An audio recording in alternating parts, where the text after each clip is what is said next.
Hello class. आज हम आपकी ईवीएस की बुक जिसका नाम है ग्रीन वर्ल्ड का chapter 5 home sweet home start करेंगे रीड करना। 4 चैप्टर तक विद एक्टिविटीज़ हमारी पूरी कंप्लीट हो गई हैं। जहाँ तक आपको बच्चों होमवर्क दिया जाए वहाँ तक अपनी नोटबुक को मेंटेन करके रखें, नीट एंड क्लीन मेंटेन करके रखें और स्पेलिंग्स के विदाउट मिस्टेक्स के साथ उसको अच्छे से मेंटेन करें। तो 5th चैप्टर हमारा है होम स्वीट होम, उसको हम रीड आउट करेंगे। तो स्टार्ट करते हैं। A place where we live is called house. A house is a shelter. We need a house to live in. अब जहाँ पर हम रहते हैं वो हम घर कहलाता है। जहाँ पर आप रहते हो वो घर होता है। ठीक है, घर आपको क्या करता है? शेल्टर, यानी कि आपको छांव देता है। अब आप घर के अंदर हो, सेफ फील करते हो ना कि मैं घर पहुंच गया, हाँ ठीक है, मैं घर में हूँ, यहाँ मुझे कोई कुछ नहीं कह सकता। तो शेल्टर वही होता है, छांव, यानी कि हमारे एक रक्षा करने के लिए एक ऐसी जगह कि जहाँ हम सेफ महसूस करें। We need a house to live, हमें रहने के लिए भी घर चाहिए होता है। आप घर बिना रह सकते हैं? नहीं रह सकते ना, तो हमें रहने के लिए भी घर चाहिए होता है। Our house protect us from, अब हमारा घर है हमें किस किस चीज़ से बचाता है?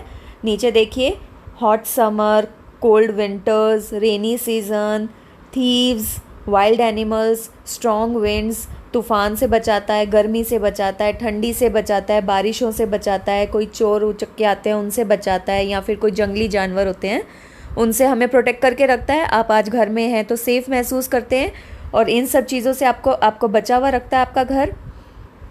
तो इसलिए घर प्रोटेक्शन के लिए बहुत ज़रूरी होता है। अब नीचे देखिए, हम पढ़ेंगे टाइप्स ऑफ घर की। अलग अलग तरीके के घर होते हैं हमारे देश में। कौन कौन से होते हैं वो हम पढ़ना स्टार्ट करते हैं। Types of house, there are 2 main types of house. Basically यहाँ पर आपके चैप्टर में 2 तरीके के हाउस बताए गए हैं, कच्चा और टेम्परेरी हाउस, पक्का और परमानेंट हाउस। कच्चा और टेम्परेरी हाउस जैसे नाम से ही पता चल रहा है, लेकिन हम इसमें पढ़ेंगे फिर आपको डिस्क्राइब करेंगे। क्या लिखा है इसमें? We find kutcha houses mainly in village. They are made up of mud, leaves, bamboo, wood and straw. These house are not very strong, they are temporary. तो कच्चा हाउस मतलब जो अच्छे से टिका ना हो, कच्चा हो, टेम्परेरी हो, एक टाइम के लिए ही यूज़ में लिया जा सकता है। वो एक टाइम के लिए यूज़ ऐसे नहीं भी आप एक बार रह लिए तो बस हो गया, नहीं, एक टाइम के लिए यूज़ में मतलब कि वो इतना स्ट्रॉन्ग नहीं होता कि बस एक बार बनाओ तो आपको सालों साल चले। आज आप जिस घर में रहते हैं वो बना हुआ है, पता नहीं कितना पुराना बना हुआ है, आप उसमें रह रहे हैं ना, कब से रह रहे हैं वो तो नहीं गिरा। लेकिन टेम्परेरी हाउस ऐसे नहीं है कि सालों साल चलते हैं। तो इसमें लिखा है कच्चा हाउस क्या होते हैं, ज़्यादातर आपको गाँव में देखने को मिलेंगे, जो मिट्टी से या फिर जो आपके वुड्स होती हैं, लकड़ी होती है, बैम्बूज होती हैं, उन सब की हेल्प से, और ऊपर जो छपरा देखा होता है आपने वो पत्तियों का बना होता है। तो ऐसे जो टेम्परेरी हाउस होते हैं वो, ये देखिए यहाँ पिक्चर में भी दिखाया गया, ये ऐसे गांव में मिलते हैं हमें, जो मिट्टी वगैरह से टेम्परेरीली बने होते हैं। ये इतने स्ट्रॉन्ग नहीं होते कि तूफ़ान आंधी सब झेल लें। ज़्यादा तूफ़ान बारिश आने पर ये बह भी जाते हैं, टूट भी जाते हैं, इसीलिए इन्हें टेम्परेरी हाउस कहते हैं। सेकंड है पक्का और परमानेंट हाउस। पक्का और परमानेंट हाउस कैसा होता है? We live in a pucca house. They are made up of brick, cement, steel, wood etcetera. These are mostly found in a city and towns. They are permanent and strong. They last for many years. अब जैसे मैंने आपको बताया ये सालों साल बने रहते हैं, क्योंकि ये पत्थर, सीमेंट, स्टील से बने होते हैं, इसके अंदर लोहा होता है, और ये कुछ भी कहो, कुछ भी करो, ये हिलता नहीं है, अपने मजबूती से वहाँ पर खड़ा रहता है। और ये आपको बड़े बड़े शहरों, सिटीज़ में देखने को मिलेंगे। देखिए जैसे कि ये पिक्चर में शो हुआ है पक्का हाउस। ठीक है, अब हेल्दी हाउस क्या होते हैं? हेल्दी हाउस मतलब कुछ ऐसे टिप्स दिए हैं हेल्दी हाउसेस के, वो देखेंगे।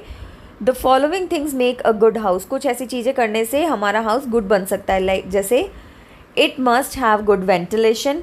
वेंटिलेशन मतलब हवादार होना चाहिए हमारा घर। ऐसे नहीं कि आपने हर जगह दीवार खड़ी कर दी, एक गेट बना दिया और हो गया, नहीं, खिड़कियाँ भी उतनी इंपॉर्टेंट होती हैं, गेट भी उतने इंपॉर्टेंट होते हैं। किस साइड पे गेट होना चाहिए, किस साइड पे खिड़की होनी चाहिए, इस चीज़ का भी ध्यान रखा जाना चाहिए। तो वेंटिलेशन यानी हवादार होना चाहिए। इट शुड बी एयरी, वहाँ पे हवा प्रॉपर आनी चाहिए, नहीं तो आपको घुटन महसूस होने लगेगी। अगर आपको एक कमरे में बंद कर दे तो आप बोलते हैं ना घुटन हो गई है, सांस नहीं आ रहा, तो इसलिए वो एयरी होना चाहिए। It should have proper light, proper lights होनी चाहिए घर के अंदर। It must be build in a neat surrounding, और हमारे आसपास का एरिया जो है वो साफ़ सुथरा होना चाहिए और वहाँ ही हमारा घर बनना चाहिए। क्योंकि ऐसा नहीं है घर के अंदर आप आ गए तो बिल्कुल ही बाहर का कुछ आपको पता नहीं चलेगा, या अगर बाहर गंदगी होगी तो आपके घर के अंदर भी तो वो गंदगी आएगी ना, चाहे वो पैरों के थ्रू आए, चाहे वो मक्खियों के थ्रू आए। तो आपके आसपास का एरिया भी नीट एंड क्लीन होना चाहिए घर के लिए। इट मस्ट हैव नेट्स और wire mesh for the windows to keep off flies and mosquitoes. अब मक्खी मच्छरों से बचने के लिए आपकी जो विंडोज़ होती हैं वो ऐसे नहीं बस विंडो बना दी और गेट बना दिया, उसके अंदर जाली या फिर कुछ वायर्स के जो लगे होते हैं, पतले पतले वायर्स, वो लगे होने चाहिए ताकि उससे मच्छर मक्खी आपके घर के अंदर नहीं आ सके। It should have the following rooms. अब कौन कौन से उसमें रूम होने चाहिए वो हम देखेंगे। किचन टू कुक, उसमें किचन होना चाहिए जहाँ पे आप खाना बना सको। बेडरूम टू स्लीप, बेडरूम होना चाहिए जहाँ आप सो सको। Store room to store things, store room होता है ना आपके मम्मियों के घर, मम्मी ने देखा होगा जहाँ सामान रखती है मम्मी, आपका सब चीज़ का जो एक्स्ट्रा सामान होता है स्टोर में रखती है, तो स्टोर रूम होना चाहिए स्टोर्स की हमारी चीज़ों को स्टोर करने के लिए। टॉयलेट होना चाहिए फ्रेशन अप होने के लिए। बाथरूम टू बाथ, बाथरूम होना चाहिए नहाने के लिए। डाइनिंग रूम टू ईट, एक ऐसी जगह होनी चाहिए जहाँ पर फैमिली मिलकर खाना खा सके, dining room. Drawing room for to receive guest, अब ड्राइंग रूम होना चाहिए जहाँ सोफ़े वगैरह लग जाते हैं, जहाँ पे हमारे गेस्ट आते हैं हम उनको बैठाते हैं, हम उनको अच्छे से रिसीव करते हैं। तो ये सारे रिक्वायरमेंट्स हैं वो हेल्दी हाउस के लिए पूरे होने चाहिए, और ये रूम्स जो हैं वो पूरे होने चाहिए हमारे घर में, चाहे वो छोटे हों चाहे वो बड़े हों, किसी भी तरीके से हों, ये रूम्स हमारे पूरे घर में पूरे होते हैं तो हमारा घर अच्छा कहलाता है। अब मेंटेनेंस ऑफ हाउस, अब हाउस को, घर को कैसे मेंटेन किया जाए, कैसे उसकी रख रखाव की जाए। जैसे आप अपनी बॉडी की रख रखाव करते हैं वैसे घर का भी रख रखाव करेंगे तभी वो साफ़ रहेगा। तो पढ़ते हैं, it should be clean regularly, रोज़ आप क्लीन करें उस घर को। आप देखते हैं आपके मम्मी या फिर आपके कोई भी बड़े हैं जो आपके घर में साफ़ सफाई करते हैं, वो क्यों करते हैं, रोज़ ही करते हैं, ऐसे तो नहीं आज कर दी महीनों बाद करेंगे, रोज़ करते हैं। तो वो इसलिए करते हैं ताकि आपका घर नीट एंड क्लीन रहे और आप बीमारियों से बचे रहें।